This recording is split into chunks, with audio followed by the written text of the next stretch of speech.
Muy buenas tardes a todos. Sean bienvenidos a esta primera videoconferencia del curso Delincuencia Juvenil, la cual está dirigida a jueces, fiscales y defensores a nivel nacional.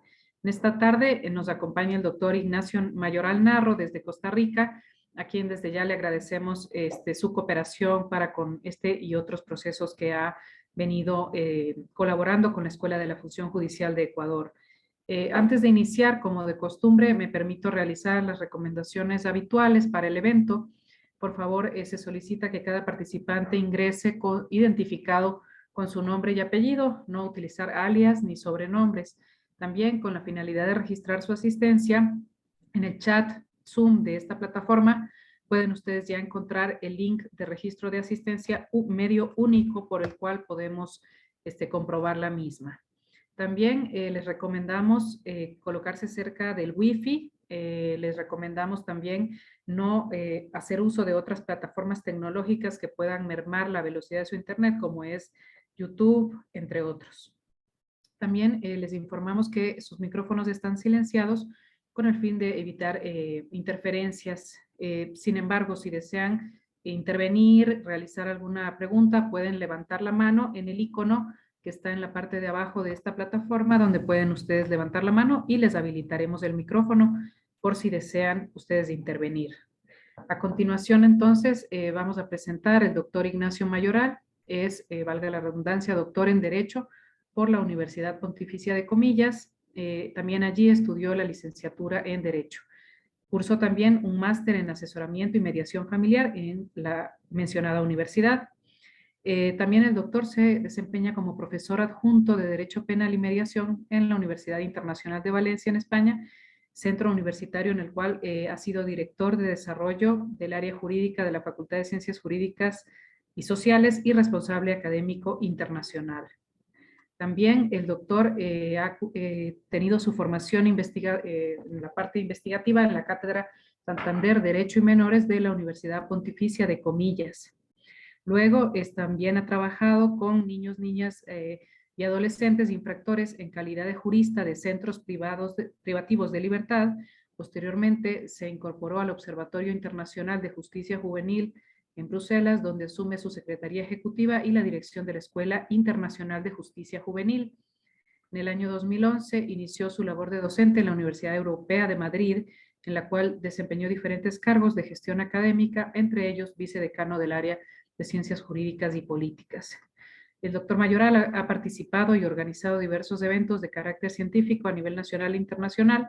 También ha participado en proyectos y es experto asociado del Instituto Latinoamericano de las Naciones Unidas para la Prevención del Delito y el Tratamiento al Delincuente, y la NUD. También el doctor ha participado en el proceso de redacción de la Ley Modelo de Justicia Juvenil de UNODC. Bienvenido, doctor Mayoral, nuevamente. Muchísimas gracias por su colaboración para con nosotros.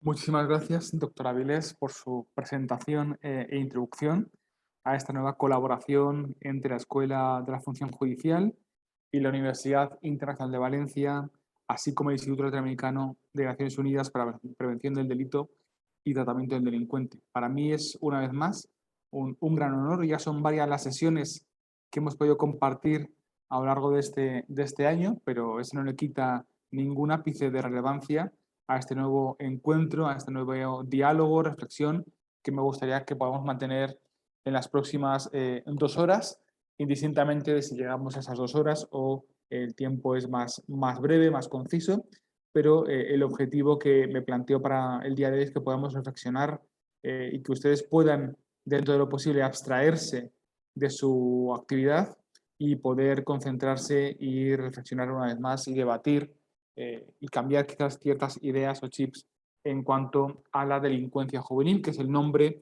del curso que damos comienzo en el día de hoy a través de 2 sesiones, donde, bueno, quizás se sorprenderán porque realmente el programa propuesto para este curso es innovador en el sentido en el cual nosotros vamos a alejarnos de la vertiente político-criminal o de la vertiente estrictamente jurídica para adentrarnos en un escenario más propio del ámbito de las ciencias de la conducta, del análisis de la conducta delincuencial, así como desde el punto de vista de la sociología. Por lo tanto, vamos a innovar en ese área. Ya allá por el mes de marzo pudimos adentrarnos en la delincuencia juvenil desde un punto de vista más jurídico, político, criminal.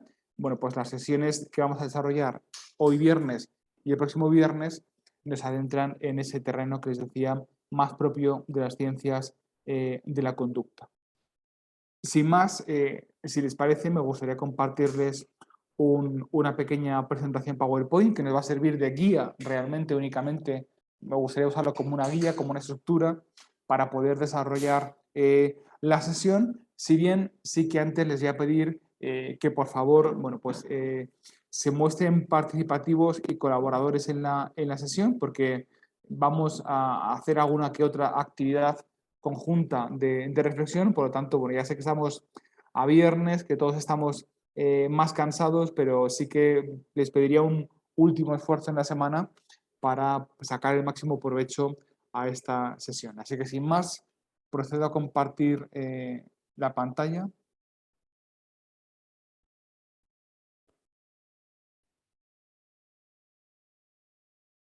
En cuanto a dinámica, también, como conoce la doctora Vilés, pues todos ustedes siéntanse en la confianza y en la libertad de poder levantar la mano en cualquier momento, preguntar dudas, cuestionar, compartir experiencias. Eso es muy, muy relevante en formaciones y capacitaciones como esta. Por lo tanto, bueno, pues voy a intentar animarles y que participen y colaboren con el desarrollo de la sesión. Bueno, como les decía, el objetivo de hoy es adentrarnos en el análisis de la delincuencia juvenil, pero alejándonos de lo que nosotros estamos formalmente acostumbrados, que es un análisis de la delincuencia en lo que respecta al tercer eje, ¿no? de lo que sobre lo que sustenta la criminología, que es el de la reacción formal del Estado ante la conducta delincuencial protagonizada por un adolescente infractor. Como les indicaba, les adelantaba anteriormente, en esta ocasión lo vamos a hacer desde un punto de vista propio de la sociología, propio de la psicología, de las ciencias de la conducta humana, y por esa razón hoy nos vamos a centrar en la teoría general de delincuencia juvenil y la semana próxima hablaremos de los famosos, tradicionales y clásicos factores de riesgo y factores de protección en el ámbito de la delincuencia juvenil. Para aquellos quienes no hayamos tenido la oportunidad por el momento de haber coincidido previamente, pues sí que me gustaría, a modo de presentación, decirles que represento en este acto a la Universidad Internacional de Valencia, una universidad que encuentra su sede en la ciudad de Valencia, España, que se encuentra avalada por el Ministerio de Universidades como universidad plenamente oficial dentro del sistema universitario español, que su principal característica, como los compañeros de la escuela y del consejo conocen, es que es una universidad 100% online. Mucho antes de la pandemia, ya en el 2008, fecha de su creación, pues se pensó en crear una universidad 100% online que permitiese acercar y generar conocimiento a lo largo de todo el mundo, y es por esa razón que contamos con ya más de 18.000 estudiantes en más de 80 países, con un nutrido grupo presente en todo el mundo y muy especialmente en la región latinoamericana y muy especialmente en Ecuador. De hecho, hace muy poquito finalizaron unas becas que pusimos en marcha entre la universidad y el CENESID, unas becas para maestrías oficiales debido a la estrecha relación que existe entre la universidad y Ecuador. Y como director de desarrollo del área jurídica, pues anunciarles que nos encontramos o dirijo un área con 3 subáreas a la vez, que es el subárea de Derecho, de Criminología y de Relaciones Internacionales, y es en el ámbito de la criminología donde se insertaría la ponencia o la intervención del día de hoy. Como ya les anunciaba previamente, pues tenemos un objetivo claro para esta sesión, que es analizar las razones, ¿de acuerdo? Si tuviésemos que dar un titular, el objetivo de la sesión es analizar las razones que llevan a un adolescente infractor a cometer una infracción penal o, como se conoce en el ámbito criminológico, una conducta desviada, ¿de acuerdo? Por lo tanto, bueno, pues ese sería el objetivo de la sesión, y a través del cual me gustaría también provocarles su reflexión. Y todo ello porque es fundamental conocer esas razones, contextos, circunstancias concurrentes que generan en el adolescente infractor la conducta criminal? Bueno, pues es fundamental su conocimiento poniéndolo en relación con el propio paradigma de la justicia penal juvenil. Como ustedes muy bien saben, desde que se abandona el sistema tutelarista de la segunda mitad del siglo XX y nos adentramos en un modelo de responsabilidad, y hoy en día, además, hablamos de un modelo de responsabilidad con enfoque preventivo, bueno, pues el objetivo fundamental de los sistemas de justicia penal juvenil, como saben, es el de actuar sobre el adolescente infractor para procurar su reintegración y su reinserción, o como dice mi compañera Virginia Domingo de la Fuente, provocar su reconexión con la sociedad. ¿Por qué? Porque debemos actuar sobre las circunstancias concurrentes en el adolescente infractor, ver de qué forma podemos remover aquellas que provocaron la comisión de la infracción penal y de esa forma provocar esa reconexión que decimos anteriormente. Y para ello, y para ya facilitar ese debate y esa interacción entre todos nosotros en la sesión de hoy, me gustaría proponerles un ejercicio práctico en los próximos 10 minutos, y es a ustedes, como representantes del Cuerpo Judicial, del Ministerio Público, de la Defensoría, bueno, pues qué palabras se les vienen a la cabeza cuando tuviesen que examinar o tuviesen que cuestionarse qué elementos son los propios que caracterizan al adolescente infractor medio. Si nosotros procediésemos a hacer una perfilación criminal media del adolescente infractor, ¿qué características o qué elementos concurrentes suelen ser los comunes? Para todos nosotros, por mi parte también, quien durante aproximadamente unos 6 años pude trabajar en el ámbito de la intervención directa en centros privativos de libertad, todos que como nosotros hemos leído decenas, cientos de expedientes, seguramente les va a ser muy útil y muy fácil poder ganar 5 bullet points, 5 puntos en los cuales caracterizar el perfil del adolescente infractor. Entonces, si le parece, doctora Avilés, para hacer este ejercicio, les vamos a facilitar al público unos 10 minutos, ¿de acuerdo? Ahora mismo son las 3:13 en Ecuador, pues hasta las 3:23, 3:25 en Ecuador, les podemos conceder unos 10 minutos para que reflexionen, piensen y después compartirlo en grupo, no sin antes dar la palabra al abogado Ronald Ceballos, juez, Sí, quien, gracias, doctor. sí, quien ha levantado la mano, por favor. Vamos a darle la palabra. Buenas tardes, doctor Ceballos. ¿Puede usted activar su micrófono? Ok, Ahora sí. Por la Bienvenido.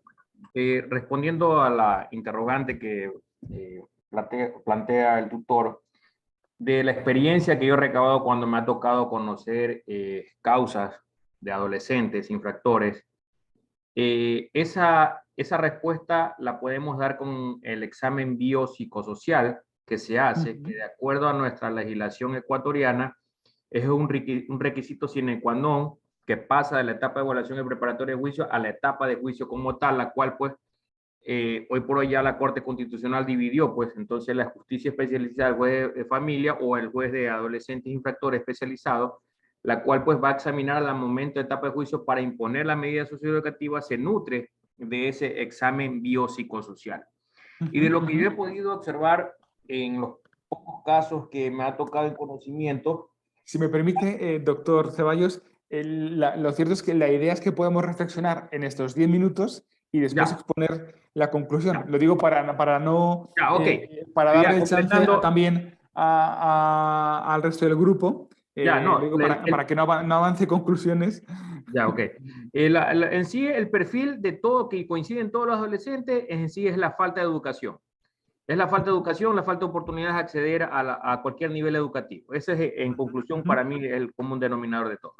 La clave, sí, claro que sí, por supuesto. Totalmente de acuerdo que es un factor, yo diría que es un factor vectorial, ¿no? En todos los expedientes, en todas las circunstancias que podemos analizar. Pues tomo nota de ello para después la reflexión grupal. También le pido que si con total libertad después también nos pueda seguir nutriendo con su experiencia.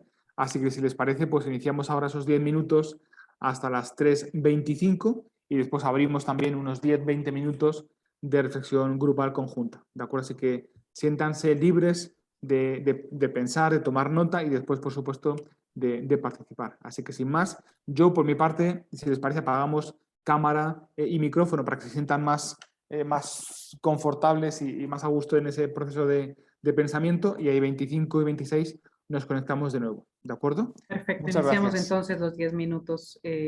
A las 3:25 volvemos a conectarnos. Eso Mil es. gracias. Gracias.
Bien, son las 3 de la tarde con 25 minutos. Creo que podemos retomar entonces la continuación del evento. Decíamos que se habían dado 10 minutos para describir en algunas palabras el perfil del adolescente infractor. No sé, también Eso pueden, es. si desean, pueden levantar su mano para participar, quienes deseen aportar alguna idea, y también, si desean, pueden escribir sus ideas en el chat y yo daría lectura. Vamos a darle la palabra al doctor Peña Morán. Buenas tardes, doctor. Puede usted activar su micrófono. Ahorita Buenas tardes, ¿me le escuchan? ¿Me escuchan? escuchamos. Bienvenido, Sí, sí. bueno, dentro de lo que corresponde al ejercicio práctico en cuanto a pensar sobre palabras claves para la descripción y perfil del adolescente infractor, he tomado algunas ideas, ¿no? Igual algunos compañeros también seguramente la van a mencionar. La parte de la falta del nivel educativo, la necesidad, el estado de necesidad en algunas familias donde obviamente existen menores que también debido a ello están tendientes a cometer ese tipo de infracciones. Tenemos también como unidad principal, considero yo, los hogares disfuncionales. Un papá distinto, una mamá distinta, está el joven encargado con los tíos, con los vecinos, los papás se fueron fuera del país. También otra idea principal, el tema económico, el tema de pobreza, el tema de muchos jóvenes actualmente están dependiendo del consumo de sustancias sujetas catalogadas a fiscalización, drogadicción. En otros niveles también existen las comodidades económicas donde el joven, el adolescente, observa que algún amigo conocido de él, de su mismo círculo, tiene una mejor posición económica y desea nivelarlo.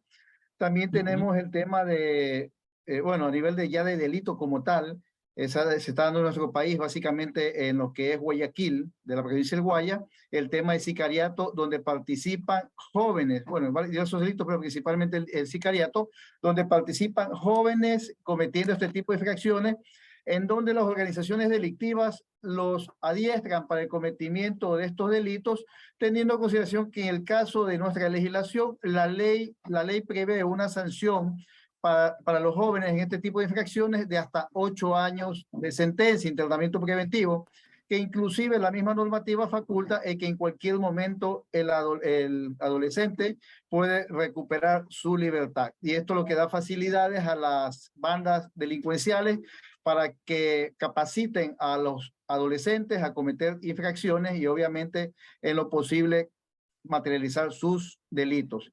Esa es mi idea, doctor. Muchísimas gracias, doctor Peña, por compartir sus criterios, sus conclusiones. De todas ellas, aunque ahora daremos el turno de palabra a otras y otros compañeros, fundamentalmente, como también nos indicaba anteriormente el compañero, la falta de educación y lo más preocupante, la falta de acceso, ¿de acuerdo? Es decir, cómo algunos de nuestros jóvenes, adolescentes, no tienen la oportunidad, ¿no? Creo que hay cuestiones que tenemos que empezar a mejorar y avanzar el discurso. Entonces, ciertamente, el problema donde radica no es en la conclusión, sino es en la causa, ¿no? Es la falta de oportunidades de nuestros adolescentes y de nuestros jóvenes en acceso a la educación, que tiene como consecuencia precisamente esa falta de nivel educativo, ¿de acuerdo? Hemos dicho hogares disfuncionales, en el chat se decía falta de la presencia de la madre o del padre en el hogar. Todo ello realmente lo vamos a reconducir a una teoría que vamos a analizar posteriormente, que es la teoría sistémica. No sé si alguno de ustedes se habrá formado en la sistémica familiar, pero todo ello realmente para evitar estigmatizar la no presencia de un padre o de una madre, ciertamente lo tenemos que reconducir al hecho de que en ocasiones esa carencia lo que supone es la falta de una figura que ostente la responsabilidad parental de forma sólida y estable, lo que supone que el adolescente no asuma ciertos límites y no respete ciertos roles, lo cual es también una causa, un factor de riesgo para la actuación delictiva. También en el primer punto que vamos a tratar a continuación hablaremos de la teoría general de la frustración, que está directamente relacionado con lo que el doctor Peña indicaba en lo que respecta a ese constante deseo de la posición económica, ¿de acuerdo? Por lo tanto, creo que todos esos son elementos que estamos de acuerdo en que son comunes en la presencia de esos perfiles, pero ciertamente creo que es el momento de poder ir redefiniendo las causas y las consecuencias que se provocan y que finalmente llevan a la comisión del actuar delictivo. ¿De acuerdo? Gracias, doctor. Vamos a darle la palabra ahora a la doctora Juana Ortiz.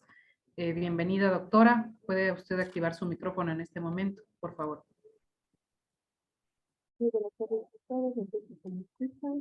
Le escuchamos mal. Se le escucha como muy lejos. Sí. Sí. Un poco, sí. Si puede acercarse un poquito más.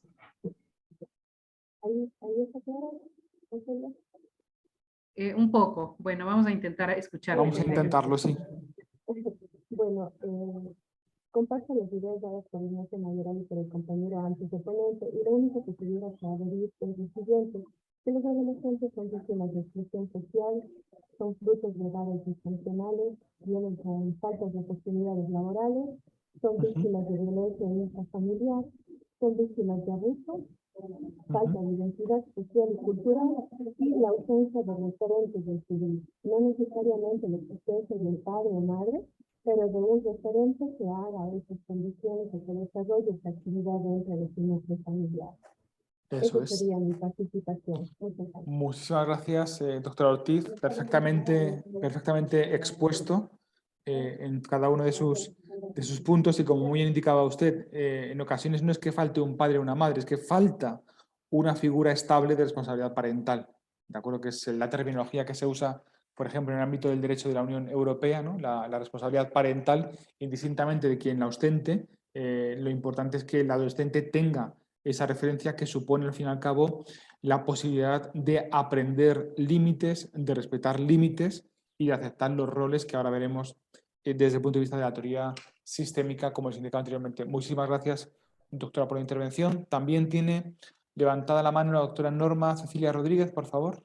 Sí, doctora Cecilia, ¿puede por favor activar su micrófono? Muchas gracias. Bienvenida. Buenas tardes a todos. Bien, en cuanto a lo que yo puedo observar cuando estuve en esa unidad, que es una unidad que realmente le da mucha frustración, por lo menos a mí me pasó, me daba mucha frustración al no saber qué hacer. Porque por un lado, los menores se ven expuestos a muchos riesgos. Por ejemplo, las personas que desde muy chiquitos vemos niños de 9, 10 años vendiendo caramelos en las calles a altas horas de la noche. ¿A cuántos riesgos están expuestos hombres y mujeres? Por otro lado, el entorno social. Yo me acuerdo cuando he hecho algunos operativos y usted se da cuenta de que todo el entorno de un niño, el vecino vende droga, el de allá tiene un prostíbulo, la señora de acá es prostituta. O sea, ¿cuál es su entorno? ¿Cuáles son sus ejemplos? Estamos hablando de la ausencia parental, pero también tenemos, por ejemplo, si la mamá se dedica a traficar drogas, o la mamá y la abuelita y el papá, los malos somos nosotros, que llegamos a quitarle su fuente de trabajo, porque le estamos quitando con lo que él lleva supuestamente la comida a la casa. Los malos son los policías que llegan y se lo llevan preso al papá, ¿verdad? Desde pequeños empiezan a ver esos ejemplos. Por otro lado, también la publicidad. Yo siempre escribo en los chats que puedo, en contra de estos programas de televisión, que los carteles de los sapos, que la historia de las muñecas de la mafia, son como que idealizan, ¿no? Sí, idolatran al papel del mafioso, porque el mafioso es el héroe de la película o de la serie. Y entonces son niños que son susceptibles a querer decir, bueno, yo quiero ser así. Yo quiero estar en un carro así, yo quiero tener todas esas mujeres o todos esos vestidos, tratándose de niñas. Entonces todo eso va llevando creo, a conducir a nuestros adolescentes que tienen tan pocas oportunidades algunos, como usted decía, la oportunidad de educación. ¿Cuántos tienen acceso a una computadora, por Dios? Si estamos hablando de la educación ahora mediática, ¿cuántos tienen acceso a una computadora? A un celular. ¿Cuántos tienen acceso a una escuela? Entonces, todo eso nos hace pensar, bueno, ¿qué oportunidad tienen esos niños de salir de ese entorno? Esa es mi reflexión, doctor.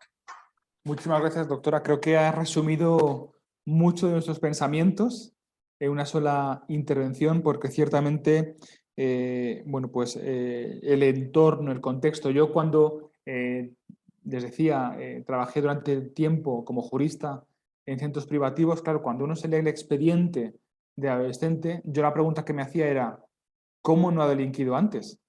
Es la pregunta que yo me hacía, ¿de acuerdo?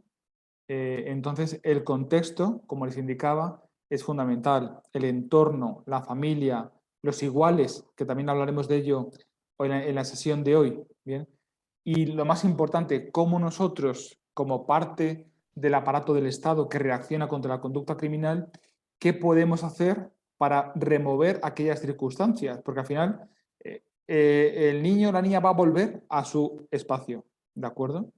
Entonces, ¿qué podemos hacer? ¿De qué forma podemos hacerle comprender al adolescente? Y ahí está la clave, hacerle comprender al adolescente que esa conducta infractora no es conforme a las reglas sociales que todos nos hemos dado. ¿No? A mí recuerdo que mis propios chicos me decían, bueno, Ignacio, es que yo en un día gano más que tú en un mes. Pues bueno, pues seguramente sí, pero ¿cómo se ha obtenido, no? Creo que es la importancia también de trasladarles y hacerles tomar conciencia de las reglas sociales y de la relevancia de actuar conforme a esas reglas. También es cierto, como indicaba la doctora Rodríguez, cuando una familia está vinculada de forma tradicional al delito, ¿cómo conseguimos que el adolescente que está ahí viviendo, otra cosa es que nos planteemos, no es que la familia le provoca estar en una situación de riesgo o en desamparo o abandono, y lo que tenemos que hacer es remover al niño de esa propia familia, ¿no? Ahí ya tendría que actuar el sistema de protección o de bienestar social. Ese es otro tema. Pero creo que es muy importante para no movernos en terrenos idealistas, ¿no? Que, o sea, aquí no estamos en el mundo de las ideas de Platón, sino que estamos palpando la realidad. Ustedes son prácticos del derecho, ustedes son profesionales que se enfrentan en el día a día a esta realidad, y por lo tanto creo que desde esa realidad, y cuando uno toma conciencia de la realidad, es como mejor puede actuar o puede proponer e individualizar la reacción dentro del sistema de justicia penal juvenil, que es a lo que nosotros estamos llamados. Así que por mi parte, muchísimas gracias, doctora, por su intervención. También ha levantado la palabra la doctora Patricia Nazareno, que quizás pudiera ser la última intervención de este ejercicio práctico.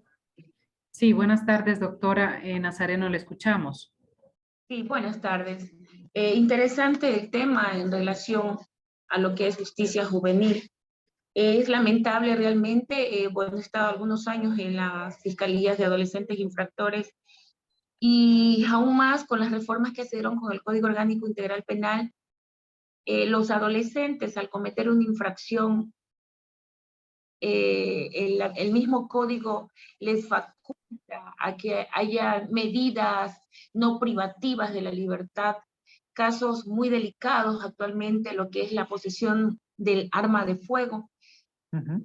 Los adolescentes son los principales involucrados, como bien lo decían, dentro de las bandas delincuenciales, donde el adulto sabe cómo llegar al adolescente y decirle que cometa un acto ilícito porque tiene conocimiento, porque hasta para eso se preparan, de que el adolescente, al verlo con un arma de fuego, no lo van a dejar detenido, porque el mismo código se presta para aquello, pero sin embargo, se le da esa oportunidad al adolescente de que se reinserte a la sociedad, dice el código, pero no se encuentran esas herramientas necesarias, como es el seguimiento a través de un equipo técnico que verdaderamente trabaje y que le haga el seguimiento a ese adolescente para que se reinserte a la sociedad dentro de diferentes índolos educativos, salud, ocupacional, deportivo.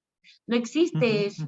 O sea, en el código puede estar mucho establecido en la Constitución de los derechos, de las obligaciones que tiene el Estado, la familia, pero sin embargo, si el Estado no provee, no da ese medio suficiente a los adolescentes, pues entonces vamos a que los adolescentes salgan y sigan cometiendo actos tras de esos más fuertes, actos ilícitos que realmente no solamente afectan, en este caso a la víctima, a la cual le ocasionan un delito de robo o un delito de lesiones, a veces con el arma mismo, muerte, asesinatos, sino que también va arrastrando ese núcleo familiar donde vive el adolescente y con ello lleva a que estos sean espejos, adolescentes infractores, espejos de otra generación que viene más atrás, porque lo primerito que dirá es, ok, a mi primo, a mi hermano cometió esto, cuando era adolescente no le pasó nada, no lo dejaron preso, entonces yo sigo siendo lo mismo. Entonces, ¿qué juventud en sí estamos Es educando? una conducta de imitación, ¿no? De imitación Así es, delincuencial, claro. una conducta de imitación, así es. Por eso es necesario que se realice ya la práctica realmente, la práctica de la verdadera rehabilitación del adolescente, donde tenga en consideración en relación a sus responsabilidades y también una corresponsabilidad directa del Estado. Gracias.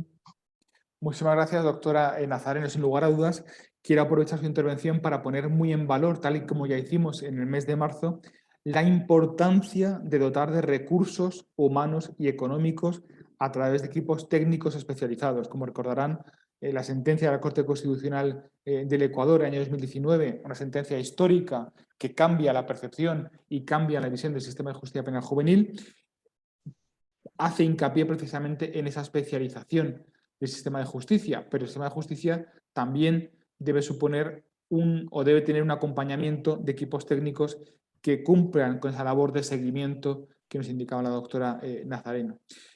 Doctora Avilés, hay una última mano levantada, si le parece, sí. Le damos turno de palabra y luego ya seguimos con la estructura de la sesión. Sí, perfecto. Doctora Vera, ¿puede usted, por favor, reactivar su micrófono? Gracias.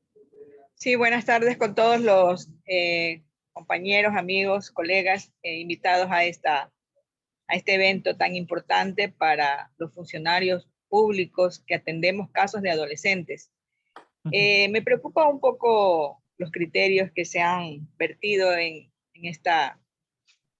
este momento, ¿no? Nos preocupa que el adolescente quede en la impunidad lo que comete, pero lo que nos debe preocupar realmente es que no existen políticas públicas que impidan que estos adolescentes sean captados por las mafias y sean utilizados para cometer infracciones. Porque eso es lo que nos debe preocupar, no que un adolescente recupere su libertad fácilmente, porque ese adolescente, como ya lo dijeron algunos, está siendo manipulado, está siendo el resultado de ese descuido que ha tenido la sociedad, que hemos tenido las familias, sus padres, sus vecinos, sus familias que no le han dado la educación correcta y no le han dado las herramientas para ser un adolescente feliz, un adolescente sano, un adolescente productivo, estudiando, aprendiendo, preparándose para el futuro. Pienso que eso es lo más importante que nos debe preocupar, las políticas públicas para evitar la prevención, no a la sanción. Gracias por dejarme intervenir. Buenas tardes. Gracias, Vera, doctora. Muchísimas gracias por la intervención. No puedo estar absolutamente más de acuerdo con esa última frase, ya que no hay mejor política penal preventiva que una sólida política social. O sea, podemos invertir millones de dólares en políticas de prevención, en reformar nuestro sistema penal, político-criminal, etc., pero nada hacemos si no construimos un sistema social estable, sólido y férreo. En cuanto a la primera parte de la intervención, doctora Vera, hace 2 años y este año sigo colaborando con una investigación en El Salvador sobre políticas de reintegración social vinculadas a jóvenes afiliados a pandillas, a maras, y sin lugar a dudas la clave está en una palabra, que es la captación. ¿Cómo se produce la captación del adolescente, del niño, para incorporarlo a esa banda, a esa organización criminal de sicariato, a esa mara, ¿no? Ahí está la clave. ¿Qué razones o circunstancias suponen o hacen que la banda proceda a la captación? Yo cuando explico esto a mis alumnos de criminología siempre les pongo un ejemplo, que esas técnicas de captación son las propias de una secta. Entonces tenemos que desconectar tenemos que, o mejor dicho, analizar cómo podemos desconectar al adolescente de esa banda que le ha captado con las mismas herramientas que las propias de una secta, ¿de acuerdo? Es decir, analizan al sujeto, objeto de captación, qué circunstancias concurren en él, qué mensaje le vamos a trasladar, y eso, por ejemplo, en España también es muy común con las llamadas bandas juveniles, que fundamentalmente lo que preocupa en España son las bandas juveniles de origen latino, ¿de acuerdo? Pues actualmente los Dominican Don't Play, otras bandas que están allí presentes, ¿de acuerdo?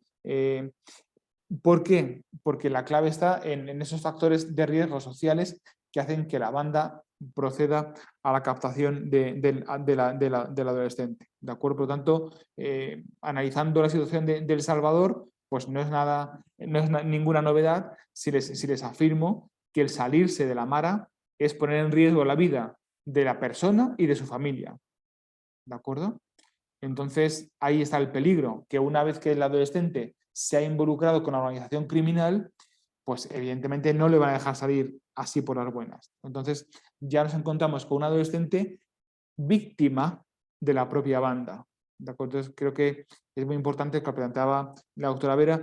Realmente no pude comprender muy bien qué ocurre con el tema del arma de fuego, porque es una posible causa de sensación de impunidad o puesta en libertad. No he entendido muy bien ese comentario, pero lo cierto es que en todo caso lo que tenemos que tender es a responsabilizar al adolescente y buscar respuestas que tiendan a evitar que el adolescente, una vez más, pueda actuar de esa forma. Sé que en la teoría esto es muy fácil decirlo, lo difícil es la realidad, ¿no? Además, en una región latinoamericana donde, como los últimos informes de Naciones Unidas, el último publicado creo que es la semana pasada, el último informe del PNUD, del Programa de Naciones Unidas para el Desarrollo Humano, nos indica que en la región,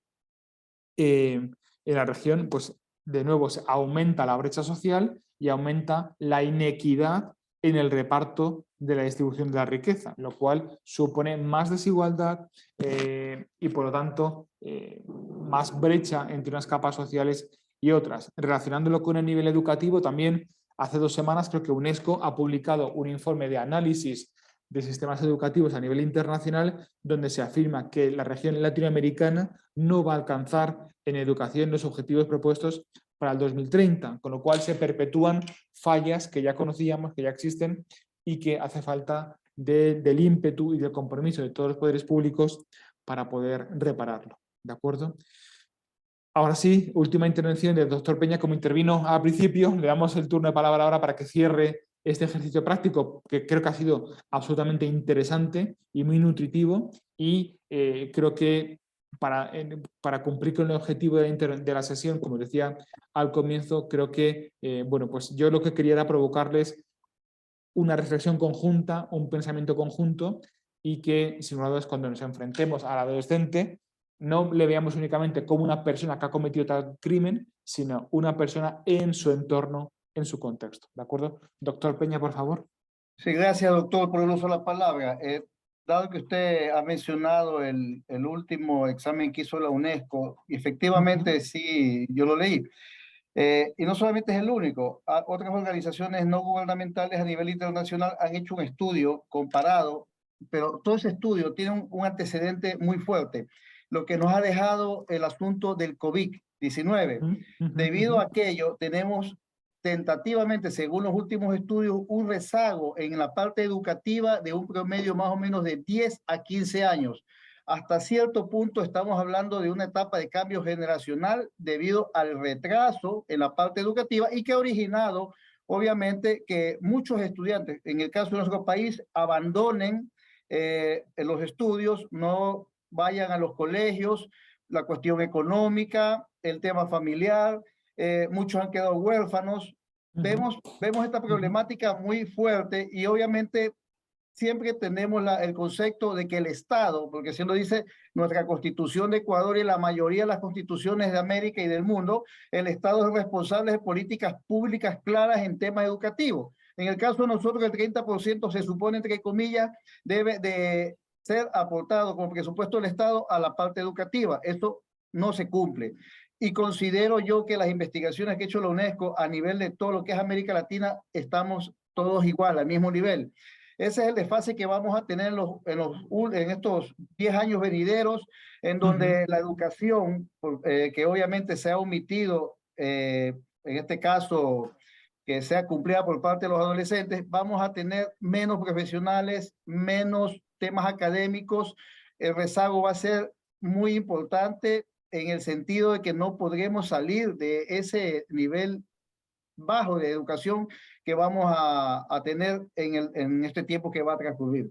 Considero que ya los estados como tal deberían de organizarse, hacer, qué sé yo, una política pública más afianzada para recuperar 2019, 2020, 2021, ya casi parte del 2022, en el tema educativo, y con ello poder escalar y nivelarnos a las tendencias actuales, que en este caso Europa seguramente pasó también el tema de la pandemia, pero lo ha podido ir nivelando conforme fueron ya excluidas ciertas políticas en torno a lo que era las limitaciones de salir o acudir a sitios públicos, o recibir clases de manera presencial, que eso nos ha minorado bastante el tema académico. Mi opinión desde este punto de vista en cuanto al proyecto de la UNESCO, doctor.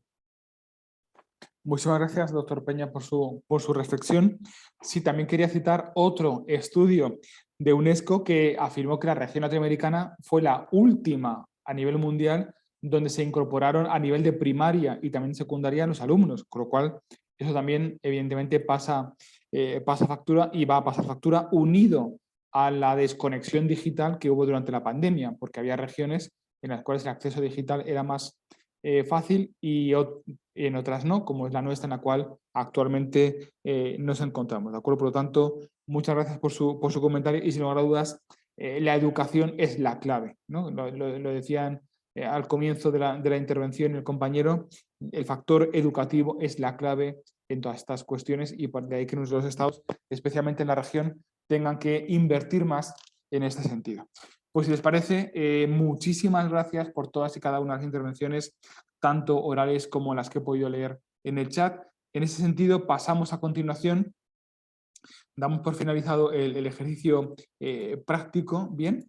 Y bueno, pues quería resumirles también a raíz de la interpretación conjunta de diferentes informes de Naciones Unidas que ya pude compartir en las sesiones del mes de marzo para el grupo del presente curso, porque también me gustaría traerles este resumen que pude compartir en el mes de marzo en cuanto a la caracterización de la delincuencia juvenil en el mundo, ¿de acuerdo? ¿Cuáles son los rasgos fundamentales de la delincuencia juvenil según diferentes informes de Naciones Unidas? Bueno, pues se afirma que hoy en día la delincuencia juvenil es ante todo una delincuencia de carácter violento. Bien, tenemos por tanto que analizar cuáles son los factores que inciden o que motivan la conducta violenta. Pues posteriormente vamos a hacer referencia a la teoría general de la frustración, que en una de sus dimensiones se refiere a la ira interna del adolescente infractor. ¿Bien? Una ira interna que no puede controlar y que le lleva a cometer conductas violentas. Es cierto que, por ejemplo, pues en la región latinoamericana es muy común que cuando se analizan los delitos más presentes en delincuencia juvenil nos encontremos con delitos graves violentos.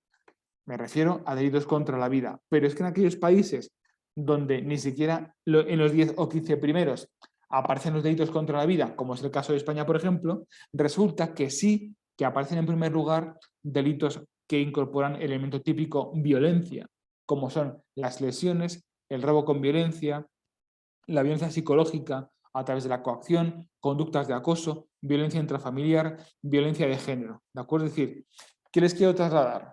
Que aún en aquellas regiones donde el delito contra la vida no está presente, sí que se denota que el joven, que el adolescente actualmente, desarrolla per se una conducta comúnmente violenta. Por lo tanto, la reflexión que tenemos que hacer es de dónde procede el hecho de que con carácter general nuestros adolescentes, cuando quebrantan la norma o cuando quebrantan las reglas sociales, lo hacen de una forma violenta. ¿De acuerdo? Ese es el primer punto o la primera reflexión que les quería lanzar.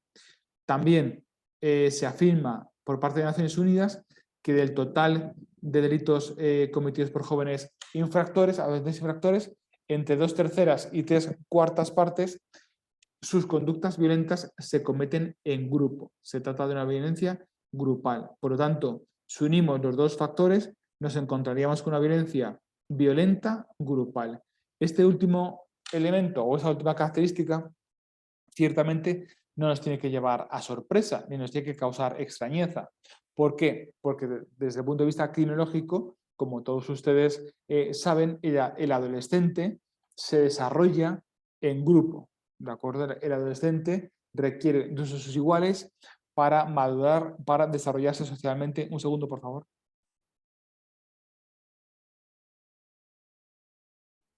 Por lo tanto, no debe extrañarnos que estos adolescentes cometan sus infracciones actuando en grupo. ¿De acuerdo? Por lo tanto, tenemos ya esos dos rasgos iniciales. También se habla de una delincuencia preeminentemente urbana. Bien, es decir, en núcleos poblacionales más grandes es donde de forma común existe más delincuencia juvenil y también donde el adolescente o el niño o la niña suelen ser víctimas de conductas infractores, por ejemplo, conductas de abuso. De ahí que sea muy importante analizar las conductas violentas y situaciones de inseguridad que son perpetradas por niños o que son ejercidas contra los niños. También otro estigma que suele pronunciarse o que suele argumentarse por parte de la sociedad es la vinculación entre población extranjera, población migrante y delincuencia. Por favor, mucho cuidado con este tipo de afirmaciones, ¿de acuerdo? Por ejemplo, en España es muy común que se afirme, no, es que la mayoría de los adolescentes que cometen delitos son extranjeros. Pues no, creo que estamos en un 80-20, o sea, la mayoría de los infractores son españoles en ese caso y no extranjeros. Por lo tanto, mucho cuidado con esas afirmaciones, esos, como a mí me gusta llamar, esos falsos mitos que estigmatizan a la población migrante y a la población extranjera. Evidentemente, si la población migrante o extranjera en un país no tiene acceso a ciertos recursos, la legislación no le reconoce acceso a la educación, a la salud básica, a recursos de vivienda, a unas condiciones dignas, todo ello de cajón va a llevar a que, ante la falta de oportunidades, quizás el adolescente se vea abocado a cometer una infracción penal. Lo mismo ocurre cuando nos referimos a núcleos marginales de población. ¿De acuerdo? En este mismo sentido, no podemos hablar de la... O sea, yo no hablaría de la característica o del adjetivo o de la condición que adjetiva a la persona, sino que hablaría de una falta de acceso a recursos públicos que impiden una formación integral y acceder en condiciones, si no de igualdad, en condiciones muy próximas a la igualdad que el resto de la población. Y finalmente, pues también, de nuevo, ¿qué ocurre cuando afirmamos que la pobreza o el desempleo son causas de la delincuencia juvenil? No. Per se, la pobreza y el desempleo no son causas de delincuencia juvenil. Son elementos que coadyuvan con otra serie de elementos que son los que allí se trasladan, como puede ser la ausencia de oportunidades, la desigualdad, la exclusión, el acceso a drogas, el fácil acceso a armas de fuego, así como la brecha de acceso, como decíamos anteriormente, a medios online, acceso a la justicia, a la educación y a servicios de salud. Todo esto que les acabo de relatar en este momento sería el cóctel perfecto para denotar que un adolescente potencialmente pudiera cometer una infracción penal. ¿Qué otras cuestiones teóricas me gustaría avanzarles conforme al programa de la sesión y conforme al contenido del curso? Bueno, pues de nuevo seguramente ustedes van a recordar cosas o van a asimilar cosas que en los expedientes o que los profesionales de la psicología o del trabajo social refieren cuando analizan la conducta o la experiencia de vida o la trayectoria de un adolescente infractor. En primer lugar, vamos a citar la teoría general de la frustración, en sus siglas TGF, ¿de acuerdo? Que es la teoría general de Agnew. Agnew es quien revisa la teoría general de la frustración sobre la base de otros autores como es Durkheim, ¿de acuerdo?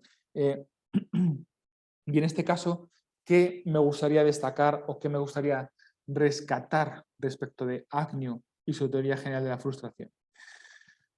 Pues dos ideas clave fundamentalmente.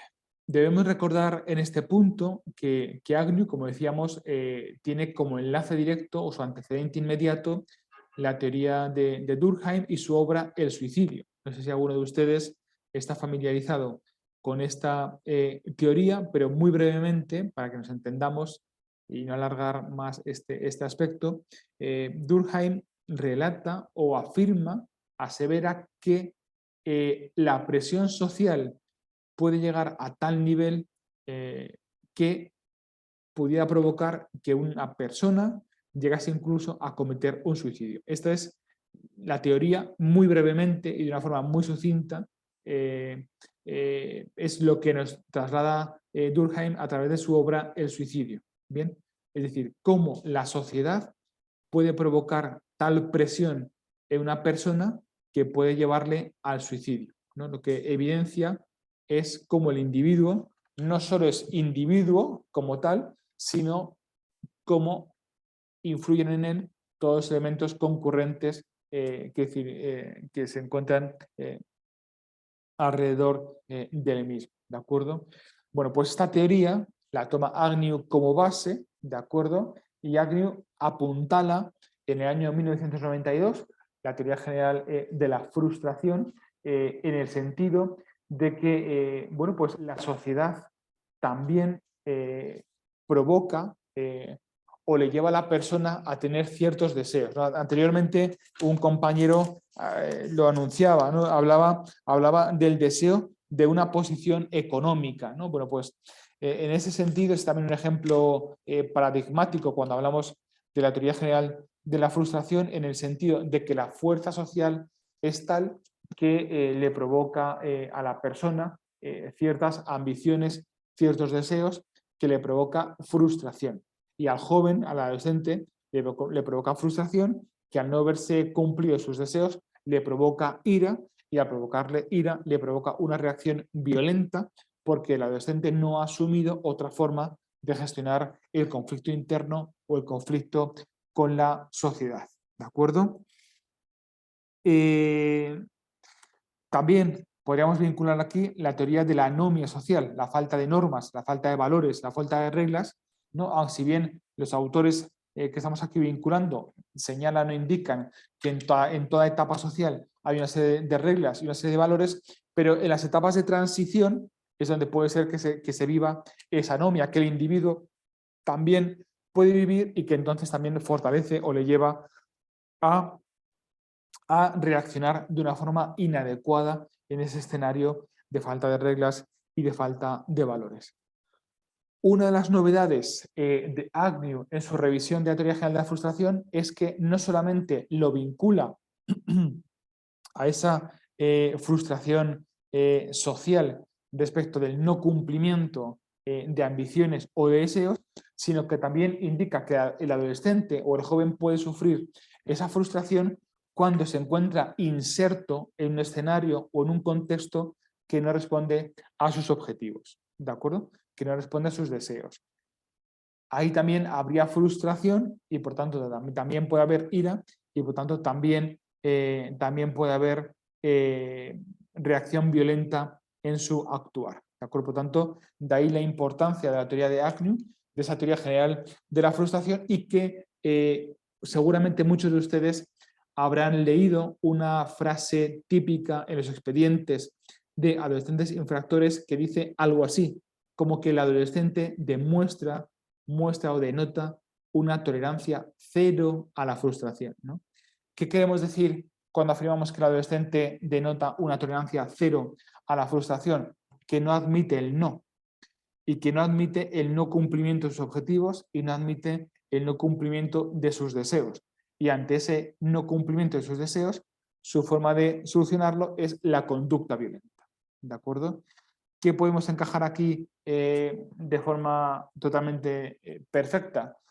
Pues realidades delincuenciales como ocurren en España, y ayer también me comentaba en una conferencia dada para la Corte Superior de Junín en Perú, otra realidad delincuencial muy preocupante en Perú hoy en día, que es la violencia intrafamiliar ascendente, la violencia de hijos hacia padres, es decir, el hijo que no admite el no, que no asume esa frustración, no puede generar internamente esa frustración y por lo tanto responde de forma violenta. ¿De acuerdo? Ese es uno de los puntos que pudieran justificar, que pudieran, digamos, asentar o entender el porqué del actuar violento, delincuencial de adolescente infractor. Bien. Otro punto que aquí, un momento por favor. Les quería indicar respecto a esa tolerancia cero a la frustración, tiene que ver con la pirámide de la violencia de Johan Galtung, ¿de acuerdo? Es el autor que define y dibuja este triángulo de la violencia, donde, como pueden observar, tenemos dos tipos de violencia, la violencia visible y la violencia invisible. La violencia visible es la que acoge la violencia directa, que es la que todos conocemos, la violencia física, la violencia presencial, ya sea física o psicológica, y después tenemos una violencia invisible, que es la violencia cultural y estructural. La violencia cultural son, podríamos definir como son esos ritos, esos chistes, canciones, ¿no? asumidos desde muy pequeños y que integran una violencia hacia los demás. Y después tenemos la violencia estructural, que es aquella que se encuentra en este caso, por ejemplo, pues por ejemplo, si el joven, decíamos, no admite, no está conforme en su casa, en su escuela, en la sociedad, él percibe una violencia, ¿de acuerdo?, a nivel estructural, que puede ser que exista o no, pero él la percibe como tal y le provoca esa frustración, ¿de acuerdo? Porque realmente Johan Galtung, cuando habla de violencia estructural, habla de una violencia, pues de una violencia de Estado. En las sesiones anteriores hablamos de violencia estructural dentro de las cárceles, violencia estructural, por ejemplo, también en los centros educativos, ¿de acuerdo? Pero que también seamos conscientes de que en ocasiones el joven se puede representar cierta violencia estructural que percibe en su entorno y que él justifica, por lo tanto, de esa forma, la violencia. Bien. A continuación, también vinculado a esa tolerancia cero a la frustración, nos encontramos con otra cuestión conectada de forma íntima con esa realidad, que es la falta de autocontrol. Bien. Otra de las razones que desde la Teoría General de la Delincuencia Juvenil se estudian en el ámbito de la psicología y que es otra de las frases típicas que encontramos en los expedientes biopsicosociales, es el bajo nivel de autocontrol del adolescente infractor. ¿Por qué? Porque ante una situación conflictiva o ante una situación que no es conforme a sus intereses o a sus deseos, pues lo que se suscita en la persona es una conducta de ira, es una realidad, una conducta irascible unida a ese bajo autocontrol. Y el bajo autocontrol le provoca también una conducta violenta, ¿de acuerdo? Por lo tanto, son dos elementos también muy comunes vinculados a los adolescentes infractores que cometen conductas violentas. ¿Bien? Esto realmente me quedaría con ello para aquellas conductas o aquellos delitos que se cometen en una situación de actuar repentino, ¿de acuerdo? Es decir, en un conflicto, en una pelea, en una discusión, en un diálogo, donde la persona no recibe aquello que desea, no es capaz de asimilarlo, no es capaz de gestionarlo internamente y entonces su bajo nivel de autocontrol, su irascibilidad y su ira y su tolerancia hacia la frustración le provoca o deviene en una conducta violenta. También lo hemos citado anteriormente de una forma constante, una educación familiar deficiente. Y aquí podemos vincular, nos encontramos con las dos palabras clave de todo lo dicho anteriormente, ¿no? Por un lado, una falta de acceso al sistema educativo y una deficiencia en el nivel educativo formal, y en segundo lugar, la ausencia de un sistema familiar coherente, responsable, estable, que le sirva al adolescente como, o que le sirva de referencia en su proceso educativo, en su proceso madurativo. ¿Qué dos teorías quería traerles para contextualizar desde un punto de vista teórico esa cuestión educativa y la cuestión familiar? Bueno, pues respecto a la cuestión familiar, me gustaría recordarles aquí la teoría sistémica de Watzlawick, ¿de acuerdo? Donde se dibuja a la familia, bien, dibujamos a la familia de una forma que, bueno, pues hay dos palabras clave que son los límites y los roles, ¿de acuerdo? Es decir, la familia debe ser ese espacio que enseñe al niño, al adolescente, que existen ciertos roles dentro de la familia, que hay una jerarquía familiar donde fundamentalmente y de forma tradicional se encuentran los responsables parentales y el hijo o los hijos, ¿de acuerdo? Y por lo tanto, bueno, ahí está la clave y el posible quebranto de esos roles o la no asimilación de esos roles va a suponer también o va a fortalecer el bajo autocontrol y la baja tolerancia a la frustración, ¿de acuerdo? Y el quebranto de las reglas sociales. Más allá de que consideremos de que, por ejemplo, una conducta violenta hacia los padres es una aberración social y una aberración familiar, todo eso tenemos que fundamentarlo desde un punto de vista teórico, ¿de acuerdo? Bueno, pues la fundamentación teórica radica en la teoría sistémica, donde el adolescente no asume los roles y quebranta los límites, ¿no? Por ejemplo, cuando un adolescente, un niño, mejor dicho, le dicen dibuje a la familia y el niño se dibuja como un gigante y al papá los dibuja como dos enanitos, pues ahí hay un problema, ¿no? O el niño se dibuja encima de una mesa y los papás debajo de la mesa, ¿no? Bueno, pues todo esto evidencia que los roles y los límites no están bien puestos, ¿no? El problema vital es cuando no existen límites o los límites son difusos. También aquí hay un problema, aquellas familias ¿no? donde se tergiversan esos límites, donde se tergiversan esos roles y al final el niño no es capaz de asumir correctamente esos roles y esos límites, ¿de acuerdo? Por lo tanto, recuerden cómo la teoría sistémica de la familia permite justificar, permite acreditar y argumentar teóricamente cómo la familia, que debiera ser el espacio natural de desarrollo y de maduración y de asunción de las reglas sociales, puede convertirse en una bomba de relojería donde el niño, ya con 5, 6, 7 años, se evidencia que no cumple las reglas o las expectativas sociales a ese respecto, ¿de acuerdo?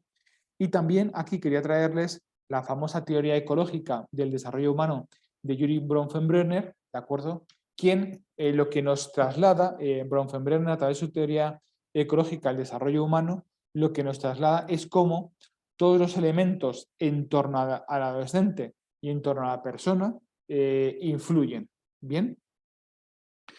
Ahí ven, en el escenario individual nos encontramos con el niño, después nos encontramos con el microsistema, que incluye el hogar, el colegio, el vecindario, la familia, la familia nuclear, ¿de acuerdo? Y por tanto, todos esos elementos influyen de forma directa en el adolescente. Después hay otra capa, que es el mesosistema, que eso se traduce en cómo se interrelacionan los propios elementos del microsistema. ¿Qué interrelación existe entre el hogar, la escuela, el vecindario y la familia nuclear? ¿Bien?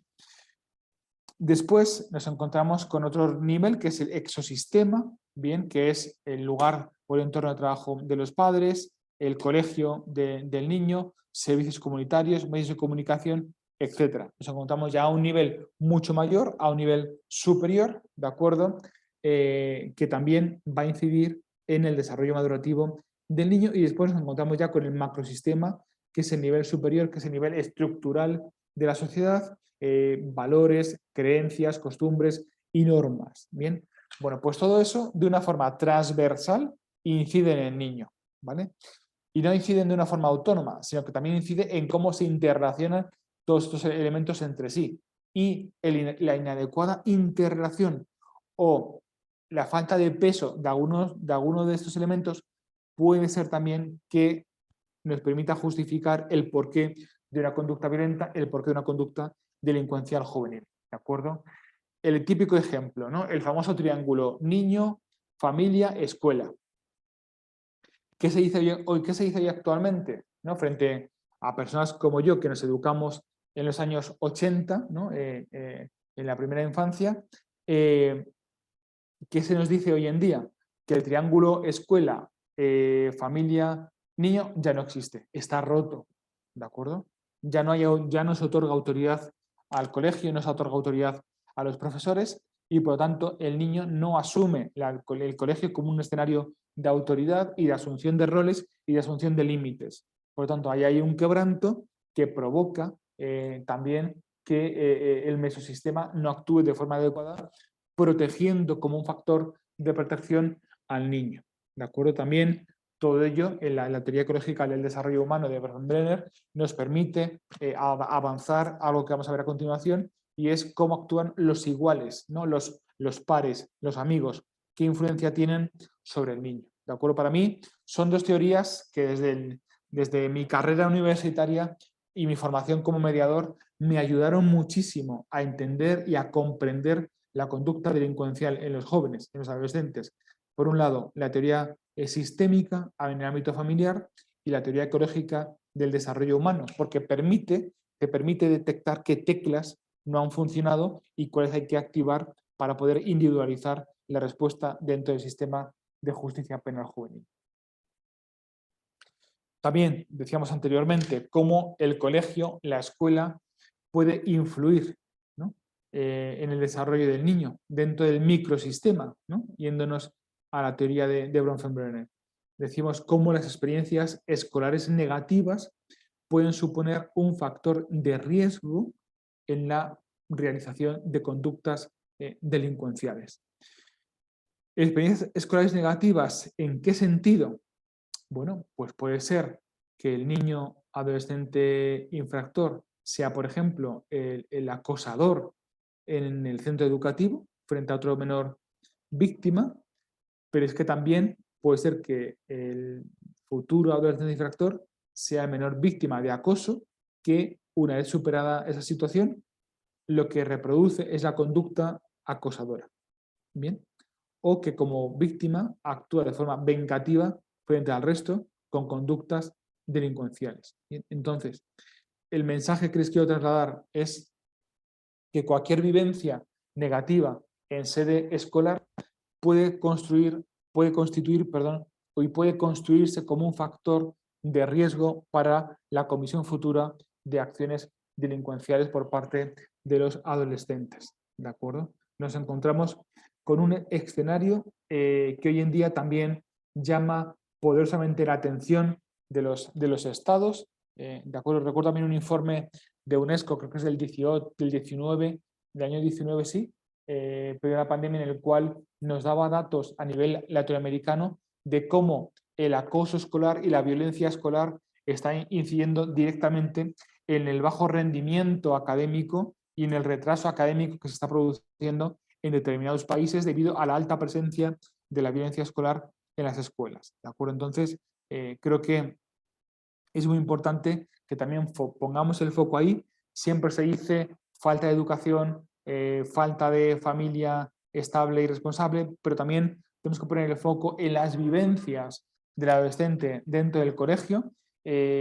porque estas pueden suponer un aliciente o un factor de riesgo en la conducta delincuencial futura, porque no solamente a futuro, sino que es que en el propio colegio es donde se puede producir el delito. Yo, que también soy profesor de mediación escolar dentro de la universidad, siempre explico a mis alumnos que es muy importante decir a los papás y a las mamás que su hijo, a partir de determinada edad, en función del país, puede cometer un delito en el colegio. ¿De acuerdo? No solamente estamos hablando del acoso escolar, sino que es que el acoso escolar puede estar aparejado de conductas de delitos contra el patrimonio, porque al buleado o al acosado le quitamos el móvil, le quitamos el reloj, le quitamos una prenda de vestir. También el acoso escolar se ha vinculado no solamente a delitos contra el patrimonio, sino a delitos contra la integridad sexual. Recuerdo un caso en España hace 4 o 5 años, donde un niño de 9 años que era víctima de acoso escolar, fue violado por 3 compañeros mayores que él en la escuela como consecuencia de ese acoso. Es decir, como siempre me gusta decir a mí, el acoso escolar no es cosa de niños, sino que es un escenario potencial de construcción del perfil de un adolescente infractor, tanto para el acosador como para el acosado. ¿De acuerdo? Y no solamente tenemos que hablar de acoso, sino de cualquier conducta de violencia que se viva en las aulas. ¿De acuerdo? Y finalmente, destacar también en este escenario teórico que hemos traído para explicar todo lo que ustedes han indicado al inicio de la sesión, qué ocurre con los pares y con los amigos delincuentes, entre comillas, yo diría con los iguales, ¿no? O sea, de nuevo, acudiendo al microsistema de Bronfenbrenner, cuán poderosa es la influencia que ejercen los iguales, ¿no? Creo que es esencial el poder valorar la influencia, la presión que ejercen los iguales, los amigos, ¿de acuerdo?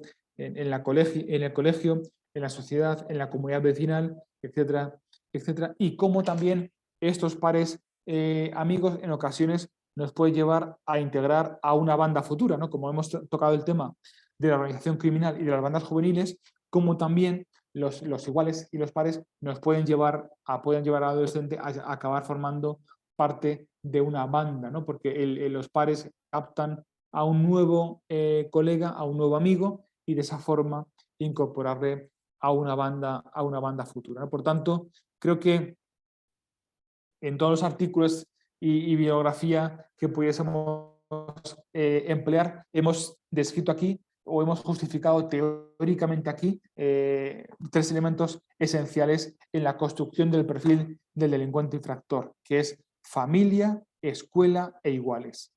Bien. Toda teoría general de delincuencia juvenil se debe reconducir a esos 3 elementos como mínimo: familia, escuela e iguales. Y cómo en el momento en el cual uno de esos 3 elementos actúe de forma inadecuada, va a suponer que se rompa la relación de esos 3 elementos. ¿De acuerdo?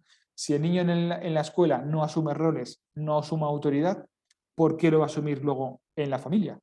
¿No? Si el niño ve que en la escuela no tiene por qué asumir esa autoridad, ¿por qué luego lo va a asumir en la familia?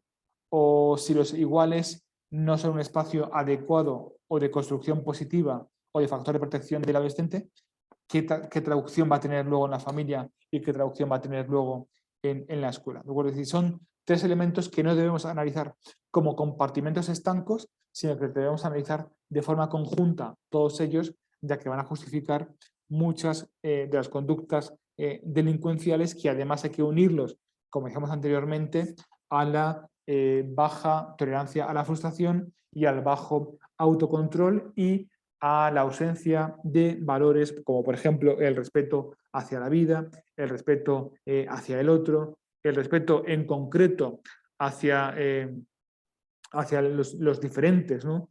Debido a ese crecimiento constante que hoy está habiendo de los delitos de odio, por ejemplo, ¿no?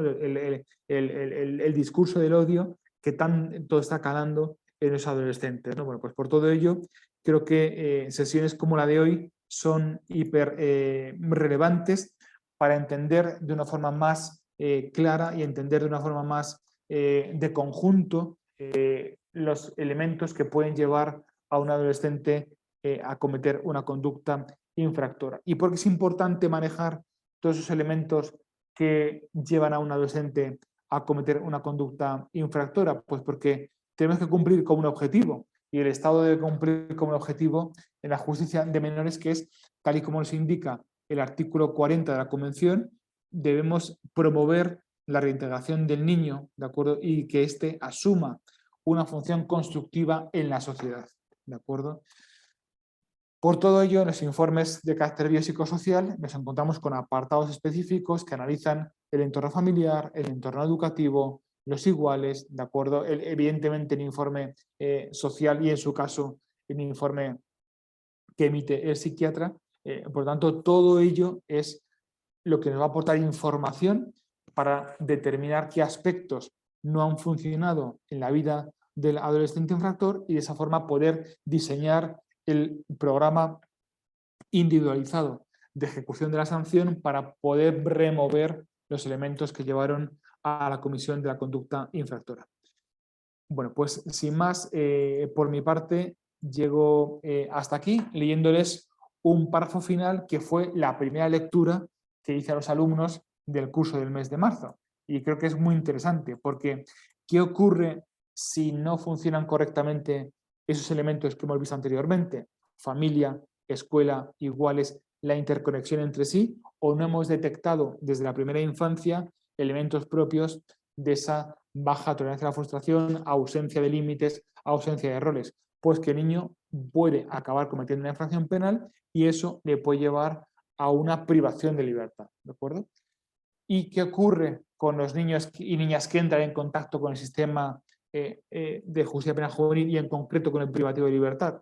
Pues traigo aquí una frase de un libro blanco elaborado por el Observatorio Internacional de Justicia Juvenil en el cual se dice que a corto plazo es más probable que los niños que entran al sistema penitenciario sufran daños como consecuencia del trauma experimentado y que a largo plazo tengan más dificultades a la hora de volver al instituto, conseguir empleo o formación profesional. Instituto es colegio, ¿de acuerdo?